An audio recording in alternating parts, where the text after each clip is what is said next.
राज्यामध्ये पुढील 3 दिवस थंडीचा कडाका आणखी वाढेल अशी शक्यता वर्तवली जाते।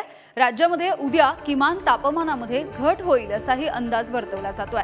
नाशिकमधल्या निफाड आणि साताऱ्यामधल्या महाबळेश्वर या दोन ठिकाणचा पारा चांगलाच घसरलेला आहे। वेण्णालेक परिसरामधलं तापमान हे 6 अंशांपर्यंत खाली आलंय, तर काही भागामध्ये महाबळेश्वरमध्ये दवबिंदू सुद्धा गोठलेले आहेत। पुढील 3 दिवस थंडीचा कडाका आणखी वाढणार असल्याचा अंदाज हवामान खात्याने वर्तवलाय। या सगळ्याविषयी बोलूयात आमचे प्रतिनिधी किरण ताजणे सध्या आपल्या सोबत नाशिकमधून जोडले गेलेले आहेत। किरण, थंडीचा कडाका वाढताना दिसतोय, मात्र नाशिकचा जर या सगळ्या पट्ट्याचा विचार केला तर द्राक्ष बागांचं मोठं नुकसान होऊ शकतं।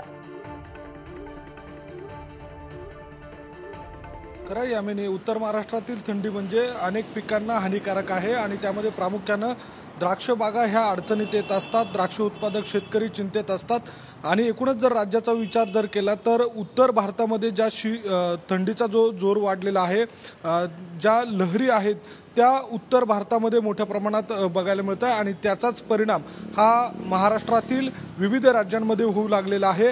एकूणच जर बघितलं तर राज्यातील 21 ठिकाणी हा थंडीचा पारा मोठ्या प्रमाणात घसरलेला आहे। जवळपास 10 अंशाच्या खाली 21 ठिकाणचं तापमान आहे। यामध्ये प्रामुख्याने जर विचार केला तर पुणे असेल, उत्तर महाराष्ट्र असेल, पश्चिम महाराष्ट्र आणि मराठवाडा या ठिकाणचं तापमान मोठ्या प्रमाणात घसरलेलं आहे।